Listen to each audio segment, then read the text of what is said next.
आगे फिर एकादशी व्रत की कथा आती है।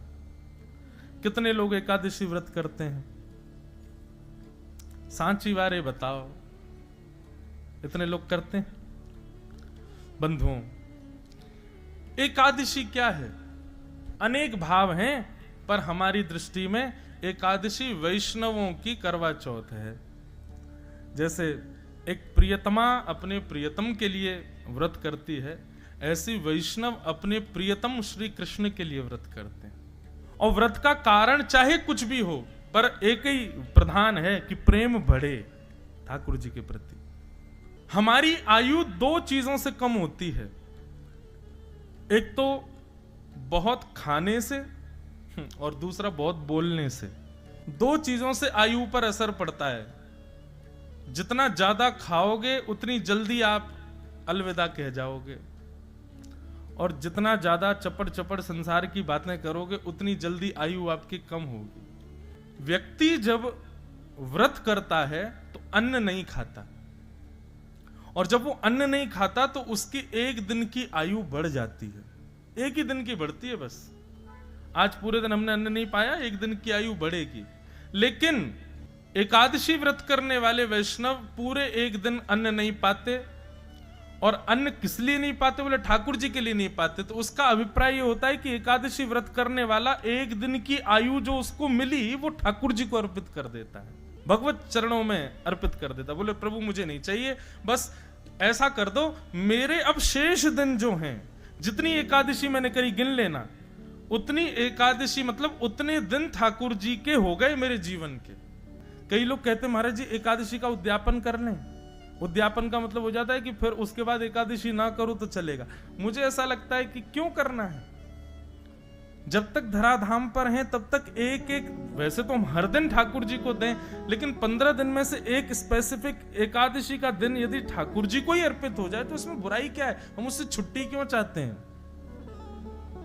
अब मेरी बात सुन के कहीं जिसका होने वाला हो उद्यापन वो बंद मत कर देना, कर लो। पर जिनका अभी मन नहीं बना है उद्यापन करने का, वो करना नहीं। अरे जब तक अंतिम श्वास चले एकादशी करते रहो। श्री नामदेव जी के विषय में एक बड़ी सुंदर कथा आती है।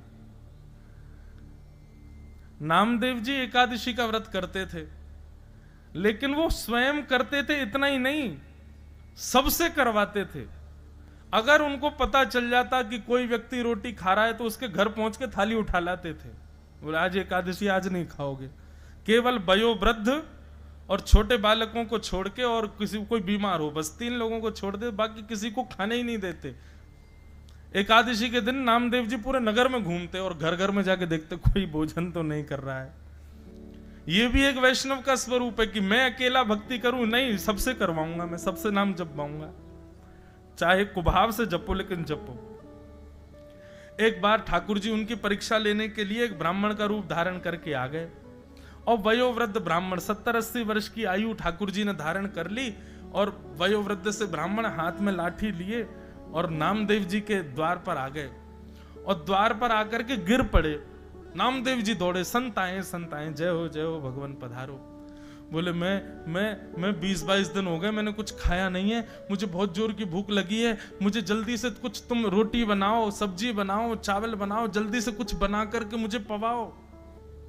नामदेव जी बोले देवी केला लेके आओ, सेब लेके आओ, अमरूद लेके आओ, फल खिलाओ।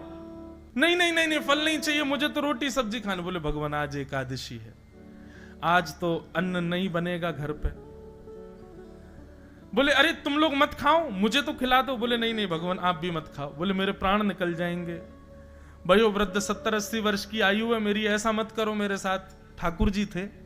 नामदेव जी बोले इससे बढ़िया क्या होगा, एकादशी के दिन प्राण निकलेंगे, सीधे वैकुंठ जाओगे, लेकिन रोटी नहीं खाने दूंगा मैं। ठाकुर जी बोले कैसे आदमी हो तुम, हम मर जाएं ये चलेगा तुमको, लेकिन हमको रोटी नहीं। बोले बिल्कुल नहीं खाने देंगे, द्वादशी तक इंतजार कर लो, खाने के लिए और भी बहुत सी फलाहार खिला देते, मखाने खवा दें आपको, रोटी नहीं।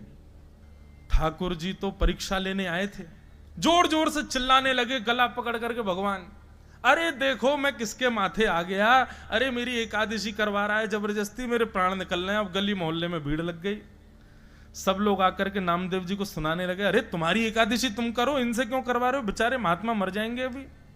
बोले नहीं नहीं, मेरे घर आए हैं, मैं तो अन्न नहीं खाने दूंगा। तो एक पड़ोसी बोला, बाबा आप एक काम करो, मेरे घर चलो, मां पाले ना। तो नामदेव जी ने पैर पकड़ लिए, बोले जाने भी नहीं दूंगा, खाने भी नहीं दूंगा, जाने भी नहीं दूंगा, यहीं पड़े रहो। और पाना है तो ये है ना, फल ले लो, दूध पी लो, मखाने खा लो, अन्न नहीं खाओगे। गांव के लोग सब गालियां देने लगे। महाराज नामदेव जी से कहने लगे, ये कैसी भक्ति तुम्हारी, एक व्यक्ति के प्राण निकले जा रहे हैं और तुम अपने नियम उस पर थोप रहे हो। नामदेव जी बोले, सब दोष मुझे लग जाए, मुझे कोई दिक्कत नहीं, लेकिन मैं एकादशी का किसी को उल्लंघन करते देख नहीं पाऊंगा।